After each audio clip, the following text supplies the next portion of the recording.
कहानी है रामपुर गांव की, जहां के मर्द महिलाओं को हमेशा नीचा दिखाने की कोशिश में रहते। अरे अभी तक खाना नहीं आया, क्या मुझे एक और शादी करने की जरूरत है? नहीं जी नहीं, ऐसा मत करना, वरना मैं कहाँ जाऊंगी। खाना लेकर मैं अभी आई जी। गांव की पंचायत में भी फैसले हमेशा औरतों के खिलाफ ही रहते। मैं जो फैसला सुनाता हूँ वो भगवान की आज्ञा होती है। इस लड़के ने अपने मन से शादी करके अच्छा नहीं किया। लड़के को घर भेज दो और इसकी शादी इसकी जाति की किसी लड़के से करवा दो, लेकिन ये लड़की, इसे तो गांव के बाहर निकाल दो।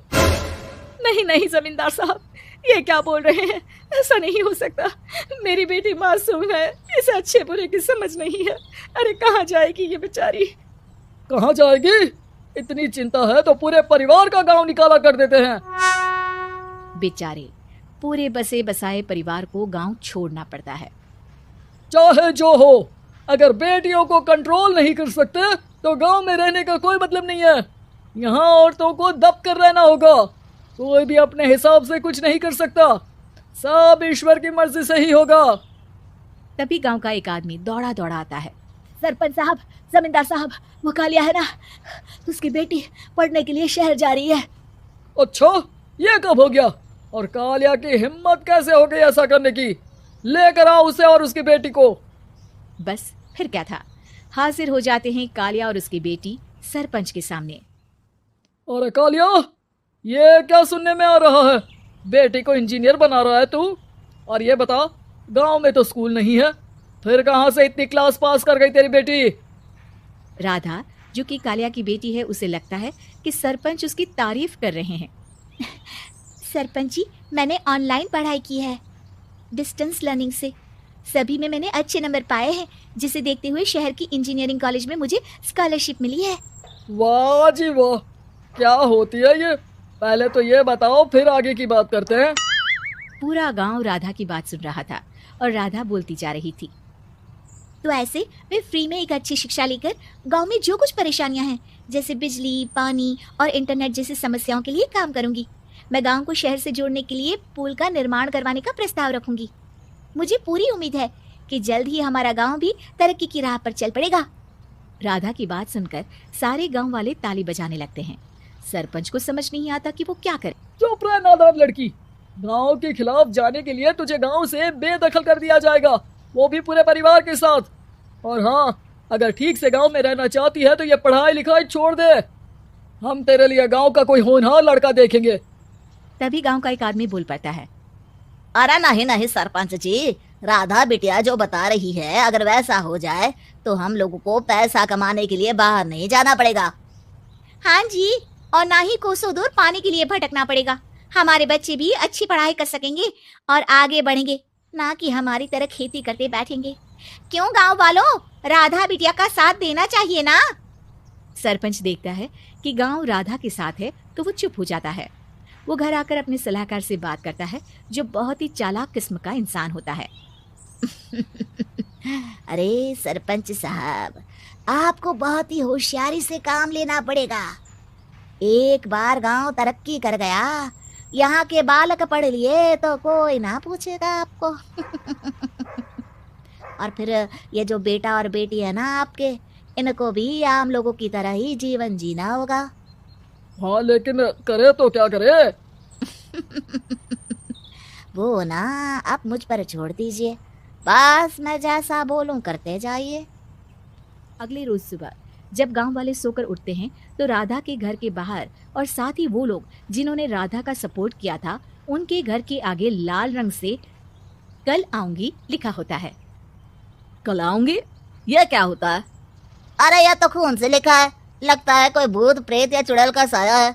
चलो सरपंच जी के पास चलते हैं। सभी सरपंच के पास जाकर उसे सारी बात बताते हैं। अरे ये तो बड़ी मुश्किल की बात है। चलो, मैं एक बाबा को जानता हूँ, उन्हें बुला लेता हूँ। सरपंच बाबा को लेकर गांव के घर के बाहर जाता है। ओहो, तो ये वो चुड़ैल है जो उन लोगों को निशाना बनाते हैं जो गांव को बदलने का सपना देखते हैं। वो गांव को ऐसे ही संपन्न देखना चाहती है, वो नहीं चाहती कि कोई बाहरी यहाँ का कायाकल्प करे। क्या तुम लोगों में से किसी ने गांव को बदलने की सोच रखी है? तभी राधा की माँ रोते रोते आती है। मेरी राधा घर से गायब हो गई है। अरे कोई तो बचाओ, मेरी बच्ची कहाँ गई?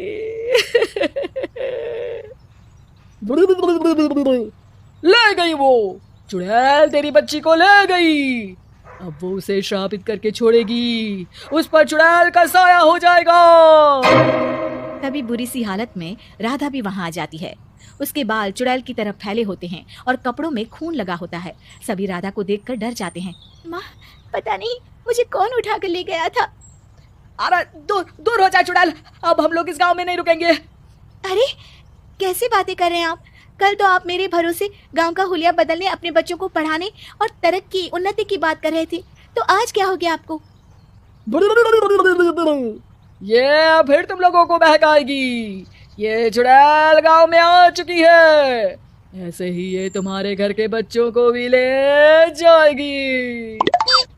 गांव वाले राधा को गांव से बाहर निकाल देते हैं। उसके माँ बाप रोते रहते हैं, लेकिन गांव वाले नहीं मानते। मैं भी अपनी बहन के साथ गांव के बाहर रहूंगा, लेकिन वो पढ़ाई नहीं छोड़ेगी। वहीं सरपंच के घर पर सलाहकार कहता है, देखा, सांप भी मर गया और लाठी भी नहीं टूटी। लेकिन अगले ही दिन सरपंच के घर के बाहर भी वही शब्द लिखे होते हैं। और फिर सरपंच की बीवी कहती है, हमारी बेटी को किसी ने अगवा कर लिया है। तभी राधा का भाई वहां आ जाता है। अरे गांव वालों, मैंने सरपंच जी की बेटी को देखा था, वो चुड़ैल उसे उठाकर ले जा रही थी। अरे क्या मजाक कर रहे हो? नहीं नहीं सरपंच जी, आप नहीं जानते, वो चुड़ैल अब आपकी बेटी में आ जाएगी, जैसे राधा के अंदर आ गई थी। तभी सरपंच की बेटी वैसी ही हालत में वहां आती है जैसे राधा आई थी। पापा, पता नहीं कैसे मैं गायब हो गई थी। चुड़ैल, इसके अंदर भी चुड़ैल का साया है, मारो इसे। अरे नहीं नहीं, इसे भी राधा के पास गांव के बाहर ही भेज दो। अरे चुप रहो, मेरी बेटी कहीं नहीं जाएगी और चुड़ैल वुड़ैल कुछ नहीं होता है। अरे कैसे बात कर रहे हो सरपंच जी? आप तो बोल रहे थे कि आपका फैसला भगवान का ज्ञान होता है, तो अपने पर बात आई तो अब आप ऐसे बोल रहे हैं। अरे ना ना ना, आपको अपनी बेटी को त्यागना ही होगा। अरे बुलाओ बाबा को। राधा का भाई बाबा को ले आता है, जिसे अब गांव वालों के डर के कारण सच बोलना पड़ता है। मैं कोई बाबा नहीं हूँ, मैं तो मोची था। ये सलाहकार महोदय ने मुझे कहा था एक्टिंग करने को। अब वो मुझे पैसे देने वाले हैं। अब मुझे माफ कर दो। गलती हो गई, मुझे माफ कर दो। तभी वहां राधा आ जाती है। देखा सरपंच जी, जब गांव के बच्चे साक्षर होंगे तो आप जैसे लोगों की चालाकी नहीं चलेगी।